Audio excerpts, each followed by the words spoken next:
50 years ago last month, on an ordinary Saturday morning in eastern Idaho, a wall of packed earth, 305 feet tall, opened up and emptied a reservoir 17 miles long into a farming valley. Roughly 80 billion gallons of water. At the peak of the breach, the flow through that gap was estimated at around 2 million cubic feet per second, pouring into a canyon barely 300 feet wide down. Before I tell you anything else, I need to correct the thing most people believe about this failure. The workmanship was not shoddy.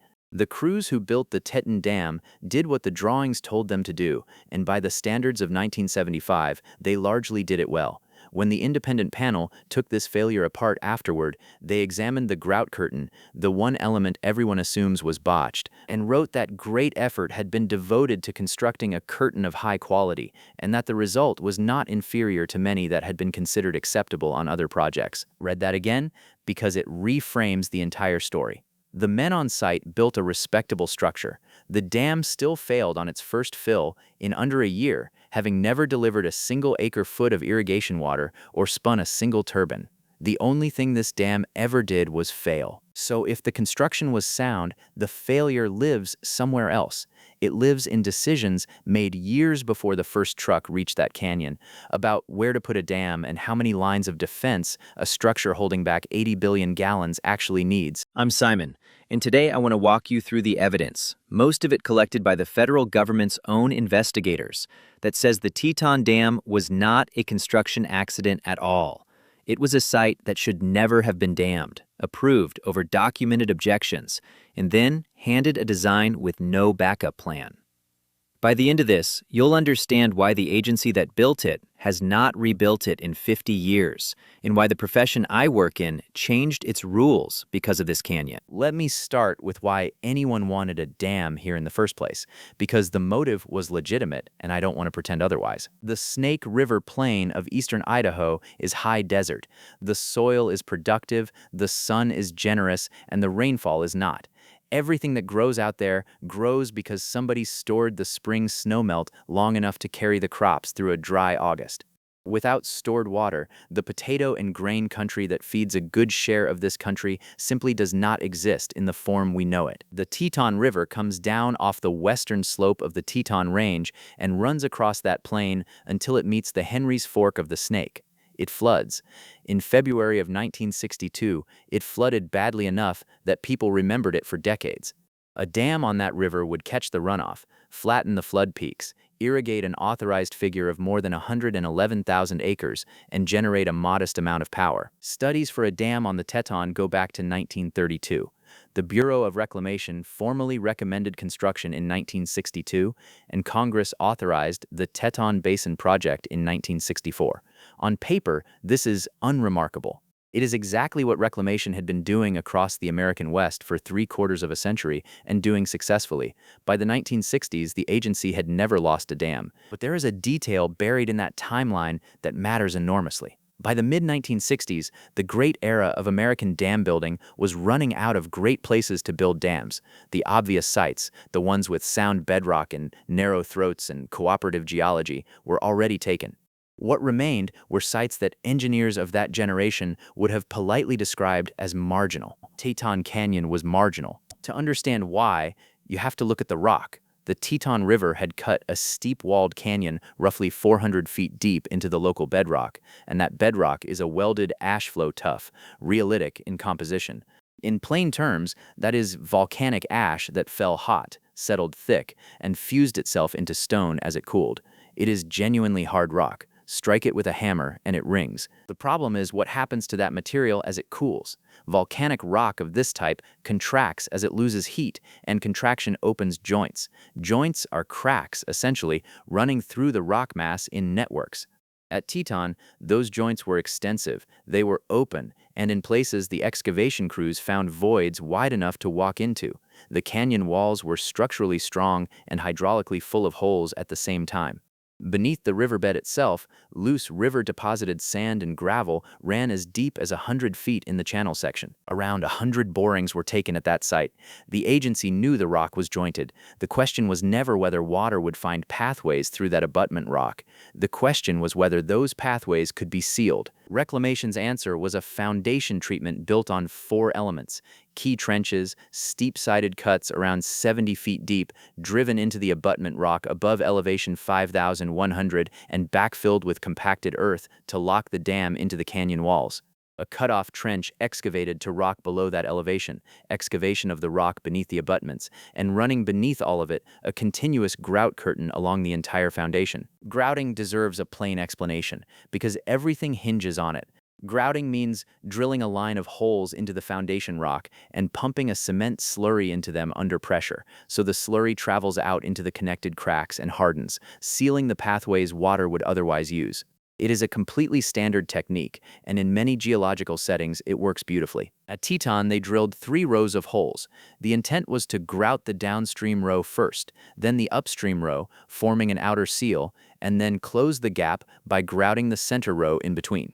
The rock swallowed a staggering amount of material, somewhere on the order of 600,000 cubic feet, far more than the pilot program had suggested would be necessary. When a foundation takes cement like that, it is telling you something about how much open space is down there. Now here is the first finding that changes how you see this project. The independent panel determined that the grouting procedure, as actually carried out, differed from the design. The closure between the 2 outer rows, the center row that was supposed to complete the seal, was not made as intended. Hole spacing did not match specification, which makes gaps more likely, and the slush grouting, the surface treatment applied in the key trench, was inexplicably stopped once the work reached elevation 5T200. There is a related detail from the pre-construction testing that I find harder to look past. The Bureau ran grouting tests to confirm the method would work on this rock.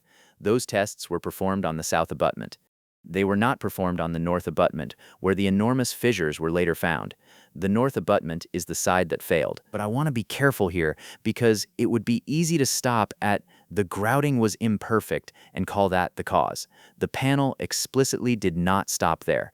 Their central conclusion was far more damning than sloppy grout, and it goes directly to the question in the title of this video. Their finding was that too much was expected of the grout curtain in the first place. To understand why that sentence is an indictment of the whole project, you need to understand what the dam itself was made of. Teton was a zoned earthfill embankment, meaning a man-made hill built in engineered layers, each zone doing a different job. At its heart sat the impervious core, the watertight spine of the structure. The material chosen for that core was loess, a wind-blown silt that had been lifted off the Snake River plain over thousands of years and laid down across the region in fine, uniform layers. For a builder, loess had real advantages. It was abundant, it was local, and when dry and properly compacted, it packs down dense and holds water back well. Its disadvantage is specific and severe. Loess is highly erodible. When moving water gets into compacted loess, it does not fracture or slump in a way you would notice from outside. It surrenders 1 grain at a time, and the water carries those grains away. A steady flow through that material will quietly cut a channel, then patiently make the channel wider, and the wider it gets, the faster the water moves, and the faster it moves, the more it carries. Engineers call this piping. It is the most common way an earthen dam is lost. Water finds a path, the path transports soil, the transport enlarges the path, and the process feeds itself and accelerates. From the outside, all you see is a seep. If that seep runs clear, you watch it. If that seep runs muddy, the structure is already being consumed from within. So Teton combined 2 conditions: foundation rock riddled with open joints that water would exploit, and a core made of one of the most erodible materials available. The bridge between those 2 conditions was the grout curtain and the key trench. And here is the part that, as a working engineer, genuinely stops me. There was essentially nothing behind them. Modern embankment dams are built with defense in depth. You assume the primary seal will leak somewhere, because eventually it will, and you install filters and transition zones downstream of the core. A filter is a carefully graded band of sand and gravel whose job is to catch soil particles that seepage tries to carry out, while letting the water itself pass through harmlessly. Filters do not stop seepage, they render seepage survivable. Teton had no such secondary defense. The design relied fully on the grout curtain and the key trench holding. 1 line, no backup, on a foundation the agency's own borings had shown to be shot through with voids. That is the engineering answer to the question.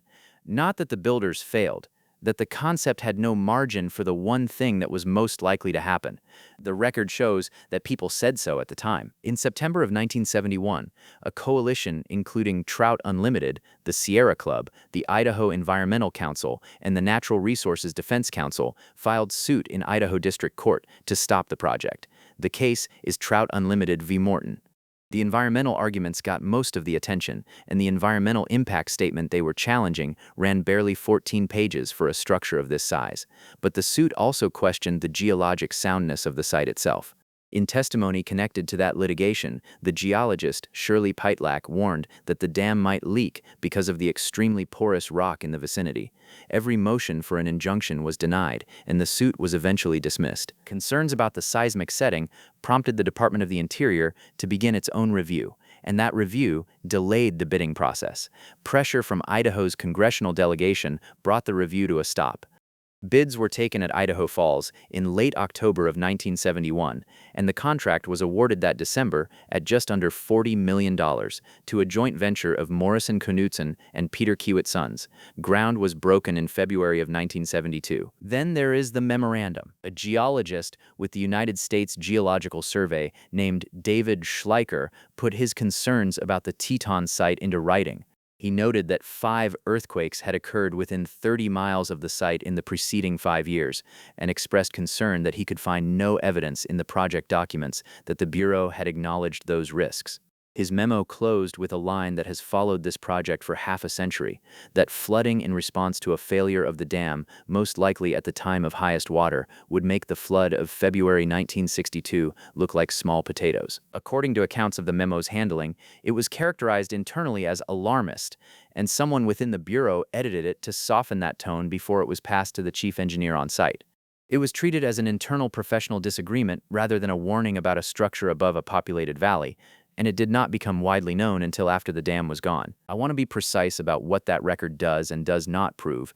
It does not prove anyone predicted piping in the key trench fill on the right abutment. Schleicher's stated concerns centered on seismicity and on leakage through the jointed rock. What the record establishes is narrower and, I think, more troubling. Multiple qualified people identified this specific site as a poor candidate for a large reservoir, and each objection was resolved in favor of the schedule. That is a pattern, and my profession has a name for it.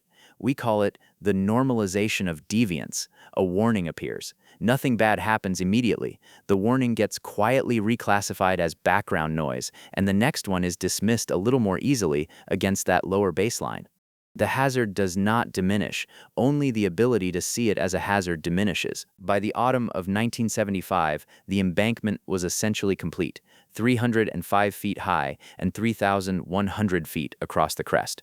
And here the schedule pressure becomes physical. The reservoir began filling on the 3rd of October, 1975. Reclamation's own protocol restricted the rise to 1 foot per day up to elevation 5,200, and that restriction exists for a reason.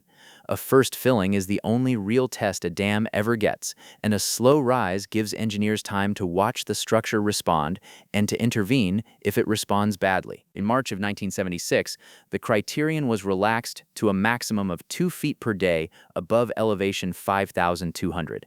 After early April, an unusually heavy snowpack came off the mountains and the reservoir began climbing faster than the plan contemplated. In May, the rate was increased again. Through the final stretch, the water rose at an average of about 3 feet per day, with a maximum recorded rate of roughly 4 3/10 feet per day. And it was rising into a dam with no adequate way to let water back out. The river outlet works, the low-level tunnel through the left abutment designed to make controlled releases, was behind schedule and unfinished. Only the smaller auxiliary outlet works was available. The spillway gates were not operational. Waiting for the outlet works would have meant surrendering an entire season of spring runoff, so the decision was made to begin filling anyway. Consider the position that created.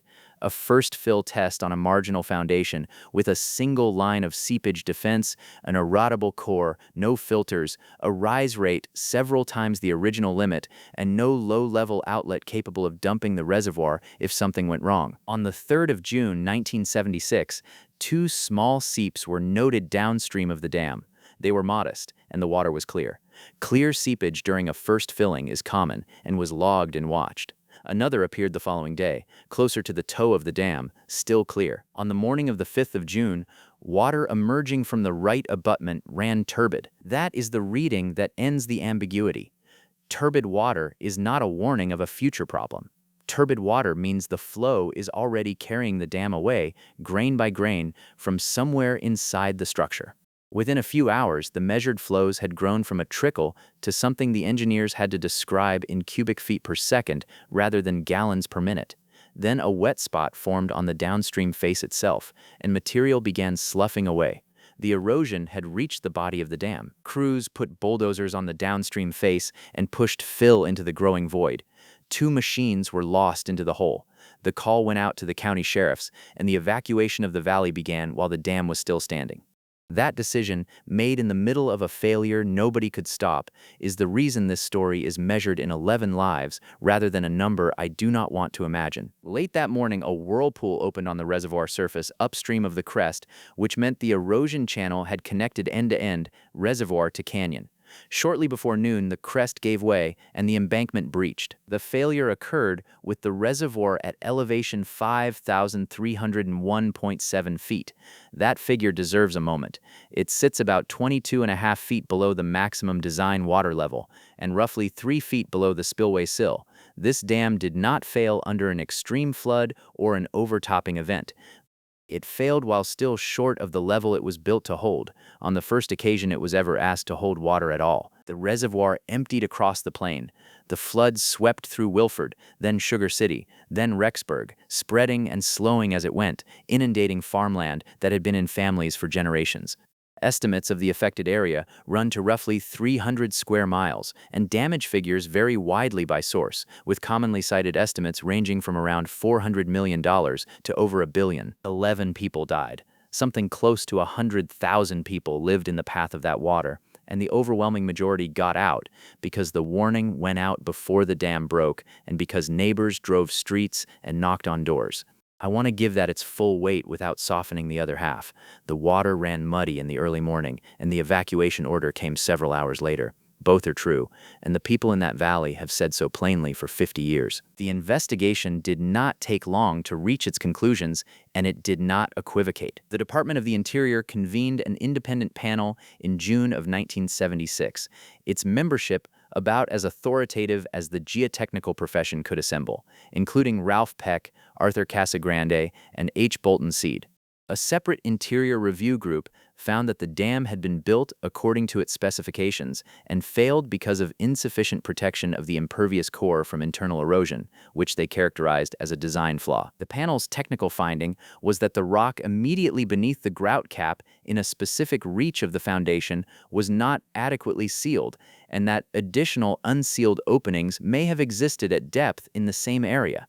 Leakage beneath that grout cap was capable of initiating piping in the key trench fill, forming an erosion tunnel across the base of the fill. They also examined the decision to increase the filling rate with only the auxiliary outlet works available, and recommended that future first fillings be limited to 1 foot per day. But the sentences that answer the question in the title are the panel's summary judgment. They wrote that the difficult conditions of the site called for basing the design on the most unfavorable assumptions compatible with the geologic conditions. That instead of placing so much dependence on the key trenches and the grout curtain, measures should have been developed to render harmless whatever water did pass, regardless of the reason it passed. And in their final summary, that under difficult conditions calling for the best judgment and experience of the engineering profession, an unfortunate choice of design measures, together with less than conventional precautions, ultimately led to the failure. Less than conventional precautions. That is a federal panel of the most respected names in the field, saying the caution applied here fell short of ordinary practice, on a site everyone agreed was difficult. There is one more fact that belongs on the record, and it is the one that turns this from a tragedy into a pattern. 11 years earlier, in 1965, another reclamation dam had nearly come apart the same way.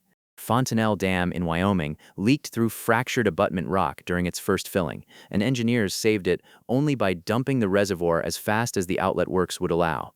After Teton failed, the government's own auditors examined what had been learned from Fontanelle.